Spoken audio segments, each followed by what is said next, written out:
Y vamos a pasar ya al último de los ponentes, que espero que esté preparado, que es el doctor Luis Pereira de Almeida, que es director del Centro de Neurociencias de Coimbra. Buenos días, doctor Pereira. Buenos días. Can I speak English? Is it okay if I speak in English? Sure, Of absolutely. course. Portuguese is also a very good language here. We speak very good Portuguese, all of us. Specifically As you prefer. Yeah, As you no, prefer. Okay. go to English. So, Okay, so let me see. So, can you see my presentation? Yes? Can you see my presentation? yes, it's fine. Okay, okay. Right. So, first of all, I would like to thank very much for the kind invitation. It is a pleasure to briefly present our center and hopefully to establish collaborations with Extremadura. We are a center for neuroscience and cell biology. It's a large center with many diverse areas. And in fact, so this center gives continuity to a center that was founded in 1976, named Centro de Biologia Celular. Then it was renamed Center for Neuroscience and Cell Biology in 1990. And in 2000, it was the first laboratory in Portugal to get a special label that is the label of associate laboratory. Associate laboratories in Portugal are kind of or at least were a label of the quality of, and basically it involves a contract, a 10-year contract with the Portuguese government. And so later, CNC, Center for Neuroscience and Cell Biology, joined forces with another center called, at the time, I believe, nowadays, ICBR, that is more oriented towards clinical investigation. And so in 2015, we generated CNC, I believe, nowadays named CIB. CIB stands for Center for Innovative Biomedicine and Biotechnology. And so we just got last year the renewal of our label of associated laboratory for the consortium CIB.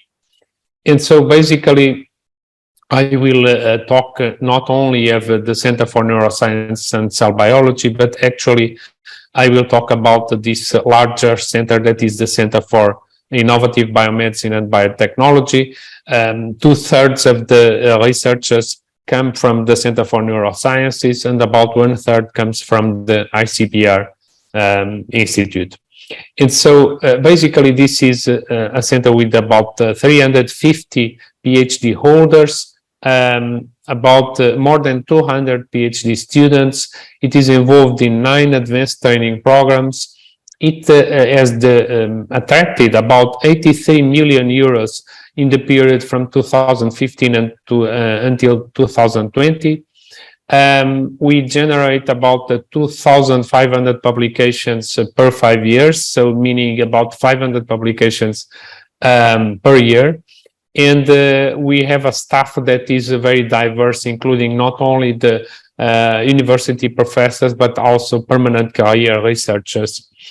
And so we are very much involved not only in the knowledge generation, but also in the IP protection, so intellectual property generation and protection, and also the clinical studies. Especially, we want to promote further the investigator-driven clinical trials.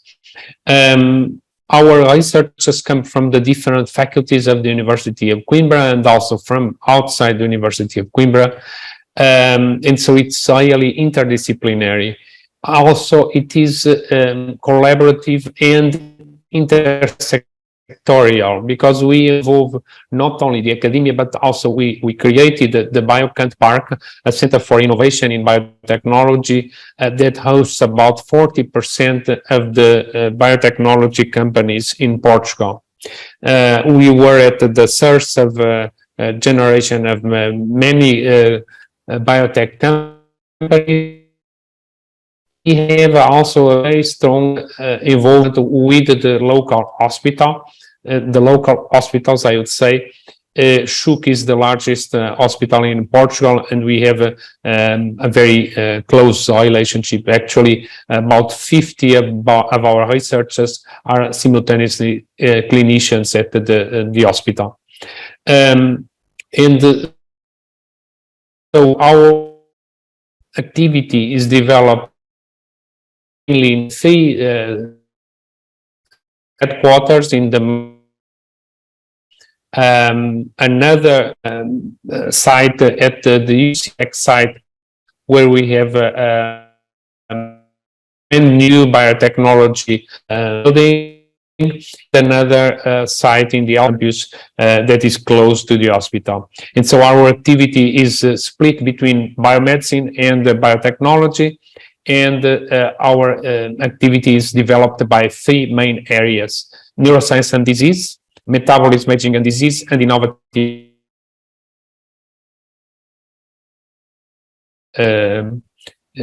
activity or area. Disease develops, and to transform this knowledge into clinical applications and technology. I told these three main areas, they align from what I saw more or less with the research areas also of the INUBE. And so there is opportunities here to establish collaborations. We are very much into the fundamental, but also the applied neuroscience and disease, for instance, to understand and to get mark for these disorders. We are working on new lifestyle programs that is within this metabolism, aging and disease, and we are developing new therapeutic approaches. So this is the group. These are the group leaders, the 10 groups working in neurosciences, and they basically try to address the challenges of brain diseases. These are the group leaders of the second area, metabolism, aging and disease, and they try to address the aging, lifestyle, and genetic influence and contribution to metabolic diseases. And finally, the innovative therapies area tries to develop innovative therapies to combat diseases, and involves 10 different groups, 10 research groups working in this area. Now, our activity is supported by research infrastructures of a high quality. Some of these and so these involve infrastructures like microscopy, like viral vector to generate viral vectors, like high throughput screening, like sequencing, advanced sequencing, mass spectrometry. We also are part of a clinical academic center, and also of the Multidisciplinary Institute of Aging. And so many of these infrastructures belong to the national roadmap of infrastructures, and at the same time they also integrate the European infrastructures, like the European infrastructure for translational medicine, the Eurobioimaging, the INSTRUCT, ERIC, and many others. Now, recently we were awarded with a teaming. A teaming basically is a large project from the European Commission that allowed us to start to implement a new multidisciplinary Institute of Aging, and this is an area where we want to further invest. And basically, we have also been trying to increase not only our scientific productivity, but especially the quality of our publications. And you can see here from the previous evaluations until now, we have been increasing the number of publications in Q1, but also in the top 10%, and also on the top 1% of publications. And so this is one of our objectives, is not to increase the number of publications, but especially to increase the quality and impact of our publications. We have also been very much involved in trying to promote European project application, and we had some successes. For instance, in the European Research Council, we have a couple of European Research Council awardees. We have also been awarded with this EuroChair program, also a large European program that awarded 2.5 million euros to basically to understand and treat brain disorders. And so this project actually just recruited a Spanish researcher to come here, and she's Cristina Marquez is now implementing her lab here at the Center for Neuroscience and Cell Biology. We have also been very much involved in the IMI projects, Innovative Medicines Initiative. So we are part of a proposal and a project to accelerate research and development for advanced therapies. I am actually the work package 3 leader of this project. And so this is an area where definitely I think there are synergies that we could explore, as this is part actually of the personalized medicine. We are also involved in projects such as this Reset Aging. This is a twinning where we join forces with other labs and institutes to promote interaction and to reinforce our competitiveness. We have also several projects funded by the La Caixa Foundation, and this has been actually an area where we have been quite successful in attracting funding from the La Caixa Foundation, and where there are also opportunities for us to collaborate. As well as in other the networks such as the Euronet Neuron or the JPND programs. Besides the research and projects, our results lead to IP protection, so to the generation of intellectual property that we have been trying to protect and to also to license. And we are very much involved also in providing services to the pharmaceutical and biotechnological companies, and we have had some success in this.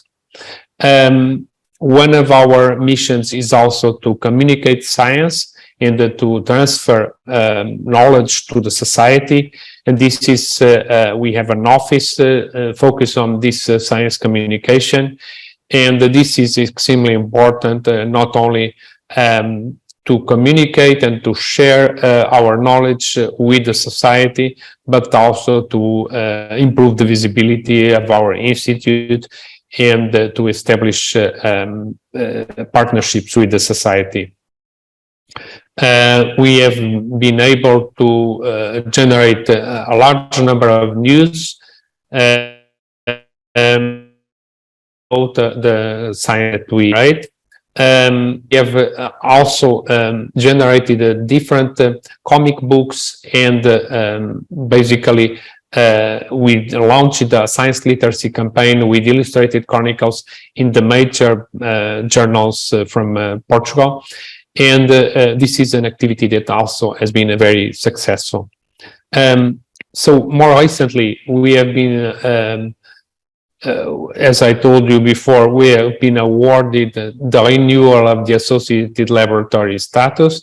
And this is important because this not only forces us to generate a high impact science, but also it makes us address societal challenges, and these are extremely important. So we committed not only in development of innovative therapies, in the exploitation of health-related approaches, and also on the public engagement and health literacy, as I told before. We are very much committed in the talent retention and attraction.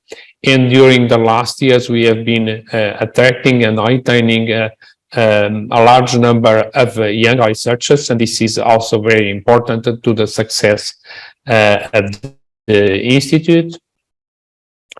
We are trying to tackle and to further improve the attraction of funding from Horizon Europe, and there are several opportunities here where we could collaborate with Extremadura and with the INUBE to reinforce our capacity to attract European funding.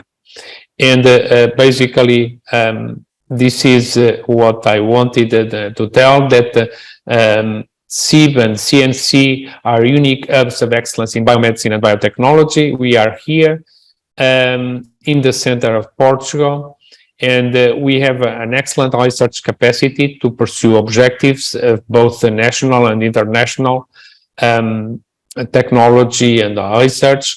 And so we look forward to collaborate with you and to establish partnerships that could bring successful fruits.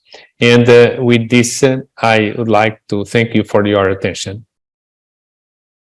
And I will be happy to answer any questions.